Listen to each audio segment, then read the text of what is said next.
ஒரு 2 பேர் interesting doubt 2 கேட்டிருந்தாங்க. ஸோ அதை கிளாரிஃபை பண்றதுக்கான வீடியோ தான் இது. அண்ட் இந்த வீடியோ வந்து Q&A செக்ஷனா அப்படின்னு கேட்டா டெஃபினட்டா ஆமா. ஆனா அந்த கொஸ்டின் வந்து இவங்களுக்கு மட்டும்தான் இருக்குமா அப்படின்னு கேட்டா டெஃபினட்டா கிடையாது. இது நிறைய பேருக்கு டவுட்ஸா இருக்கிறதுக்கான பாசிபிலிட்டிஸ் இருக்கு. ஸோ அதை நான் ஃபுல் ஃபிளஜ்டா ஒரு வீடியோவா மேக் பண்ணோம் அப்படின்னு நினைச்சேன். ஸோ அவங்க 2 பேர் கமெண்ட் எனக்கு வந்து வேலிடா இருந்துச்சு for making this video.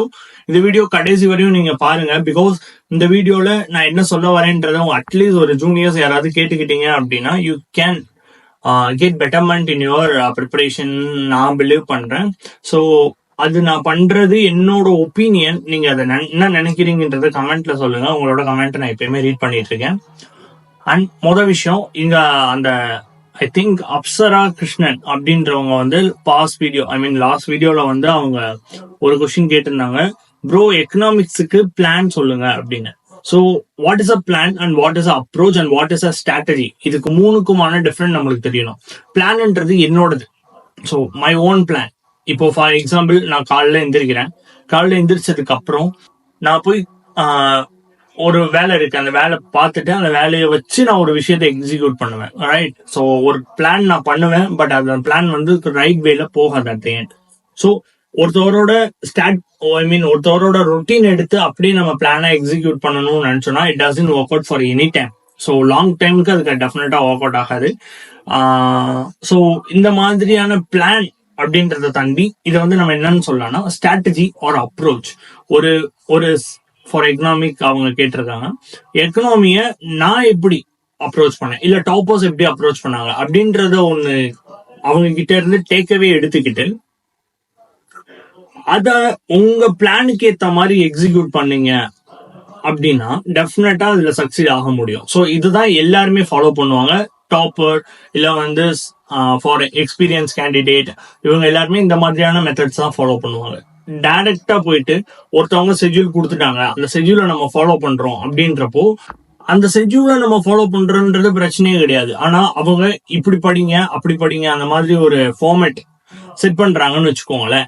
So அதை நீங்க இதேதான் இவங்க இந்த டைம்ல படிச்சாங்க நம்மளும் அதே டைம்ல படிக்கணும், சோ இவங்க இந்த டைம்ல தூங்குறாங்க நம்மளும் அதே டைம்ல தூங்கணும் அப்படின்ற மாதிரியான ஒரு பேட்டர்னுக்குள்ள நீங்க போனீங்க அப்படின்னா it doesn't work out. So இவர் வந்து பிளான் சொல்லுங்க அப்படின்னு சொன்னதை வந்து அதை வந்து நான் அப்ரோச்சாவே எடுத்துக்கிறேன். நான் எப்படி எக்கனாமியை அப்ரோச் பண்ணேன்.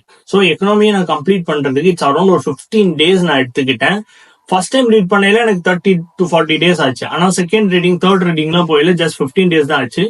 அண்ட் மித்த சப்ஜெக்ட்ஸ்ல இருக்க ஒரு 1 point கம்மியா பாக்குறது என்ன அப்படின்னா, எக்கனாமில வந்து நம்மளுக்கு ஒரு டெஃபினிஷன் புரிஞ்சிருச்சு அப்படின்னா நம்ம வந்து ஈஸிலி நம்ம மேனேஜ் பண்ணிக்கலாம். ஃபார் எக்ஸாம்பிள் இப்போ ஜிடிபி இருக்கட்டும், ஜிஎன்பி இருக்கட்டும், நெட் ப்ராஃபிட் இன்கமா இருக்கட்டும், இல்ல நேஷனல் இன்கமா இருக்கட்டும், இதெல்லாம் பத்தி நம்ம படிக்கிறப்போ நேஷனல் இன்கம்னா ஓகே இவங்களாம் இன்க்ளூட் ஆவாங்க, இத எக்ஸப்ஷன் போயிடும். ஸோ இதை தாண்டி நம்ம எல்லாத்தையும் பண்ணோம்னா நம்மளுக்கு வந்து நேஷனல் இன்கம் கிடைச்சிடும் அப்படின்ற மாதிரி ஒரு கான்செப்ட் இருக்கும். ஸோ இங்க உங்கள்கிட்ட ஒரு கொஸ்டின் கேட்கிறேன், what is the national income for India right now? இப்போ 2025ல நேஷனல் இன்கம் என்ன, அந்த நேஷனல் இன்கம் எப்படி கால்குலேட் பண்றாங்கன்றது யாராவது ஒரு ஆள் மெசேஜ் பண்ணுங்க, டெஃபினட்டா நான் அதை பின் பண்ணி வைக்கிறேன். அண்ட் நான் எக்கனாமி எப்படி அப்ரோச் பண்ணேன் அப்படின்னா, லிட்டரலி எக்கனாமினா எனக்கு என்னன்னே தெரியாது. பிகாஸ் வந்து நான் 10th ஸ்டாண்டர்ட்ல எக்கனாமி போல, எக்கனாமி எனக்கு வராது. பிகாஸ் நான் ஸ்டேட் போர்ட்ல படிச்சேன். இருக்கும் ஆனா வந்து அவ்வளோ டீப்பா இருக்காரு. 11th 12th போயிருந்தேன்னா கூட அக்கௌண்ட்ஸ் எடுத்திருந்தேன்னா கூட எனக்கு தெரிஞ்சிருக்கும். பிகாஸ் நான் DME diploma in mechanical engineering பண்றதுனால எனக்கு அந்த ஆப்பர்ச்சுனிட்டிஸும் கிடைக்கல. ஸோ நான் ஃபர்ஸ்ட் என்ன பண்ணேன் அப்படின்னா, நான் பேசிக்ஸ்ல இருந்தே போயிடலாம்னு சொல்லிட்டு introductory of micro economics and வந்து macro economics in NCERTs. So இது ரெண்டுமே கம்ப்ளீட் பண்ணேன். இது கம்ப்ளீட் பண்ணதுக்கு அப்புறம் நான் ஒரு இன்ஸ்டியூட்ல ஸ்டிக் ஆயிருந்தேன். ஸோ அந்த இன்ஸ்டியூட் மெட்டீரியலையும் நான் ஃபாலோ பண்ணேன். அந்த மாதிரி தான் நான் வந்து கம்ப்ளீட்டா எக்கனாமி வந்து படிக்க ஆரம்பிச்சேன். ஸோ எப்படி நான் பண்ணேன்னா, ஃபர்ஸ்ட் எடுத்தோன்னே இந்தியன் எக்கனாமினா என்னன்னு தெரியணும். ஸோ அவங்க எப்படி பிளான் பண்றாங்கன்றது தெரியணும். அதுக்கப்புறம் நேஷனல் இன்கம் அவங்க எப்படி அக்கௌண்டிங் பண்றாங்கன்றது தெரியணும். மூணாவது விஷயம் இன்ஃபிளேஷன்னா என்ன, இன்க்ளூசிவ் க்ரோத்னா என்ன, அன்எம்ப்ளாய்மெண்ட் அண்ட் பாவர்ட்டி என்னென்ன பிளே பண்ணுது, மணி அண்ட் பேங்கிங் அதை பத்தி பார்க்கணும். அதுக்கப்புறம் வந்து எக்கனாமியோட இதுல வெல்த்ல பாக்குறப்போ ஃபர்ஸ்ட் வந்து அக்ரிகல்ச்சர் இந்த மாதிரி இருக்கிறப்போ அக்ரிகல்ச்சர் பத்தி பார்க்கணும், அதுக்கப்புறம் இண்டஸ்ட்ரீஸ் பத்தி பார்க்கணும். ஸோ இப்போ அக்ரிகல்ச்சர் டவுன் ஆகி இண்டஸ்ட்ரீஸ் மேல வந்துச்சு, அது இண்டஸ்ட்ரியல் ரெவல்யூஷன் அந்த மாதிரி ஒரு டாபிக் போகும். ஸோ அப்புறம் வந்து இன்ஃப்ராஸ்ட்ரக்சர் பத்தி பார்க்கணும், கவர்மெண்ட் எப்படி பட்ஜெட் பண்றாங்கன்னு பார்க்கணும், அண்ட் ஃபர்ஸ்ட் பட்ஜெட் எப்போ இந்தியால இது பண்ணாங்க அப்படின்றதையும் கமெண்ட்ல சொல்லுங்க. அதுக்கப்புறம் இன்வெஸ்ட்மெண்ட் மாடல்ஸ் என்னென்னு பார்க்கணும், எக்கனாமிக் ரிஃபார்ம்ஸ் இன் இந்தியா என்னென்னு பார்க்கணும், இன்டர்நேஷனல் எக்கனாமிக்ஸ் என்னன்னு பார்க்கணும், இன்டர்நேஷனல் ஆர்கனைசேஷன் என்னன்னு பார்க்கணும், லேண்ட் ரிஃபார்ம்ஸ்னா என்ன, அதுக்கப்புறம் ரிப்போர்ட் அண்ட் இண்டீஸ் பத்தி பார்த்துட்டு அவ்வளவுதான். இதுதான் நான் கம்ப்ளீட்டா பண்ணேன். ஸோ இந்த 2 புக் ரொம்ப ரொம்ப important. If you are beginner, டெஃபினட்டா இந்த 2 புக்கை நீங்க தாண்டி தான் போய் ஆகணும். பிகாஸ் அதுல இவ்வளவு வேலிட் கண்டென்ட் இருக்கு. ஸோ இதுல ரொம்ப ரொம்ப முக்கியம் macro and micro economics. So இது 2 பார்த்தேன். அதுக்கப்புறம் என்னோட இன்ஸ்டிடியூஷனல் மெட்டீரியல் ஃபாலோ பண்ணேன். அதுக்கப்புறம் இது எல்லாமே ஸ்டாட்டிக் நான் ஃபாலோ பண்ணது. ஃபார் டைனாமிக் வந்து நான் என்ன ஃபாலோ பண்ணேன் அப்படின்னா, கம்ப்ளீட்டா ஒரு மந்த்லி மேகசின்ஸ் எடுத்துட்டு அதுல எக்கனாமிக் செக்ஷனை மட்டும் கவர் பண்ணுவேன். அப்புறம் வந்து PT 365 ஆர் எல்ஸ் வேற ஏதாவது ஒரு இதை எடுத்துட்டு அது கம்ப்ளீட் வீடியோ லெக்சரர் யாராவது ஒருத்தவங்க யூடியூப்ல போட்டிருப்பாங்க, அதுல வந்து நான் ஜஸ்ட் ரெஃபரன்ஸ்க்காக ஏதாவது ஆட் ஆன் பாயிண்ட்ஸ் பண்ணலாமான்ற மாதிரி மட்டும் ஆட் பண்ணிட்டேன். ஸோ இதுதான் இந்த ஃபர்ஸ்ட் டவுட். அண்ட் செகண்ட் ஒருத்தவங்க கேட்டிருந்தாங்க, ஐ திங்க் அவங்க நேம் அதுல அந்த இதுல வரல, 123 QWND அப்படின்ற மாதிரி ஒரு நேம்ல கேட்டிருந்தாங்க. Bro optional sociology versus anthropology difference சொல்லுங்க அப்படின்னு கேட்டிருந்தாங்க. ஸோ அதுல எனக்கு என்ன தோணுது அப்படின்றத எல்லாம் தாண்டி ஆப்ஷனல் இன்னும் நீங்க சூஸ் பண்ணல அப்படின்னா டெஃபினட்டா அதுக்கு ஒரு வீடியோ நான் போட்டிருக்கேன். என்னோட சோசியாலஜி அஸ் ஒன் ஆப்ஷனல் நான் எப்படி சூஸ் பண்ணேன்னு அதை ஐ பட்டன்ல தரேன், போய் செக் அவுட் பண்ணி பாருங்க. அண்ட் சோசியாலஜிக்கும் ஆந்த்ரோபாலஜிக்குமான டிஃப்ரெண்ட் என்ன அப்படின்னா, so study of modern society and social behaviour அதை பத்தி படிக்கிறது வந்து சோசியாலஜி. ஆனா ஆந்த்ரோபாலஜினா என்ன அப்படின்னா, study of human culture, evolution and societies பத்தி படிக்கிறது வந்து societies in sense past and present அதை பத்தி படிக்கிறது வந்து ஆந்த்ரோபாலஜி. அண்ட் இது வந்து கண்டெம்பரரி சொசைட்டிஸ் பத்தி, அர்பன் என்விரான்மெண்ட் பத்தி அந்த மாதிரி எல்லாம் படிப்போம். அண்ட் சோசியாலஜிஸ்ட வச்சு இவங்க இப்படி சொல்லியிருக்காங்க, இந்த விஷயத்தை இவங்க இப்படி அப்ரோச் பண்ணியிருக்காங்க, அண்ட் நம்ம அந்த இடத்துல என்னென்ன லேர்னிங் எடுத்துக்கணும்ன்ற மாதிரியான விஷயங்கள் பண்ணணும். அண்ட் 2வது விஷயம், ஆந்த்ரோபாலஜில எப்படி படிப்போம் அப்படின்னா, include both modern and ancient cultures பத்தி படிக்கிறது ஆந்த்ரோபாலஜி. ஸோ கீ டாபிக்ஸ் அப்படின்னு பாக்குறப்போ இது வந்து சோசியல் ஸ்ட்ரக்சர்ஸ் பத்தி படிக்கிறது, அப்புறம் இன்இக்வாலிட்டிஸ் பத்தி படிக்கிறது, சோசியல் சேஞ்சஸ் எப்படி சேஞ்ச் ஆயிருக்கு அண்ட் சோசியல் கண்டினியூட்டி என்ன இருக்கு அப்படின்றத பத்தி படிக்கிறது வந்து சோசியாலஜி.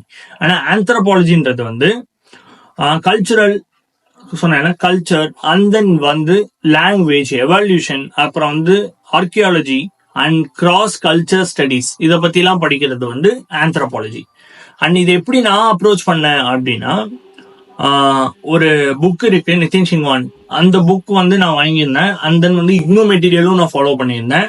அதுக்கப்புறம் பேசிக்ஸ் ஃபார் என்சிஆர்டிஸ். ஆப்ஷனல் யாரு படிச்சாலும் அந்த இதுல வந்து என்சிஆர்டிஸ்ல உங்களுக்கு அவைலபிள் இருக்குன்னா டெஃபினட்டா கோ வித் என்சிஆர்டிஸ். அது ரொம்ப ரொம்ப பெனிஃபிஷியலா இருக்கும் ஃபார் யுவர் ப்ரிப்பரேஷன்.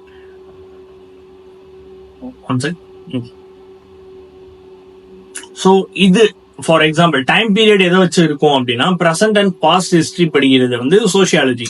ஆனா contemporary and ancient human societies பத்தி படிக்கிறது ஆந்த்ரோபாலஜி. ஸோ கன்ஃபியூஷன் ஆகிக்க வேண்டாம். ஆந்த்ரோபாலஜி விசஸ் சோசியாலஜி அப்படின்னா, நான் ஆந்த்ரோபாலஜி பார்த்தேன், அது எனக்கு ஒர்க் அவுட் ஆகாத மாதிரி இருந்துச்சு. ஸோ நான் சோசியாலஜி எடுத்தேன்.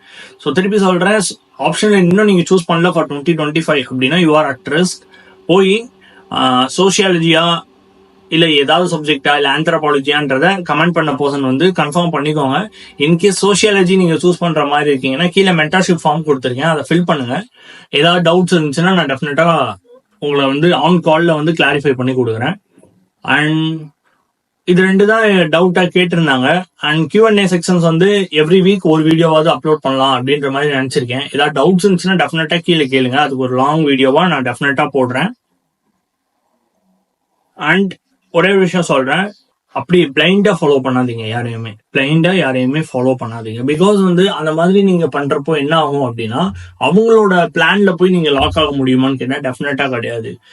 ஐ திங்க் நிறைய பேர் கிரிக்கெட்ல வந்து கிரேஸா இருப்பீங்க. ஸோ கிரிக்கெட்டை சொன்னதை ஒன்று சொல்றேன். எம்எஸ் தோனி வந்து என்ன சொல்லியிருக்காரு அப்படின்னா, please follow your seniors advice. Because வந்து அவங்க எல்லாத்தையும் சக்சீட் ஆயிட்டாங்கன்றதுக்காக கிடையாது, அவங்க நிறைய ஃபெயிலியர்ஸ் பண்ணி பார்த்துருப்பாங்க. அந்த ஃபெயிலியர்ஸ் இருந்து நீங்க தப்பிக்கிறதுக்கு ஒரு லெசன் அவங்க கிட்ட இருந்து கத்துக்கலாம். ஸோ அதுக்காக ஃபாலோ யுவர் சீனியர்ஸ். ஸோ நிறைய பேருக்கு நான் சொல்றது ஏன் கேட்கணும்னு இருக்கும். நான் இதெல்லாம் பண்ணி ஒரு சில விஷயம் ஃபெயிலியரா நான் ஃபேஸ் பண்ண விஷயங்களை என்னோட ஜூனியர்ஸ் வித்தின் அட்டெம்ப்ட் கிளியர் பண்ணிட்டாங்க அப்படின்னா, ஸோ என்னோட மாரல் காஸ், ஐ மீன் எதுக்கு நான் இந்த சேனல் ஆரம்பிச்சேனோ அதை சக்சீட் பண்ணிட்டேன் அப்படின்றத நான் பிலீவ் பண்ணுவேன். ஸோ அதுக்காக தான் சொல்றேன். அண்ட் அனதர் வீடியோல சந்திக்கலாம். அது வரையும் ஸ்டே ஹைட்ரேட்டட். முதல் விஷயம், தண்ணி நிறைய குடிங்க while you are preparing. இல்லைன்னா அது வந்து உங்களை ஒரு மாதிரி ரொம்ப எனர்ஜி இல்லாத மாதிரி ஃபீல் பண்ண வைக்கும். 3 liters or 2 liters, at least 2 liters அது டெய்லி எடுத்துக்கோங்க. அண்ட் வேற ஏதாவது டவுட்ஸ் இருந்துச்சுன்னா டெஃபினட்டா கேளுங்க. நான் நெக்ஸ்ட் வீடியோல உங்களை சந்திக்கிறேன்.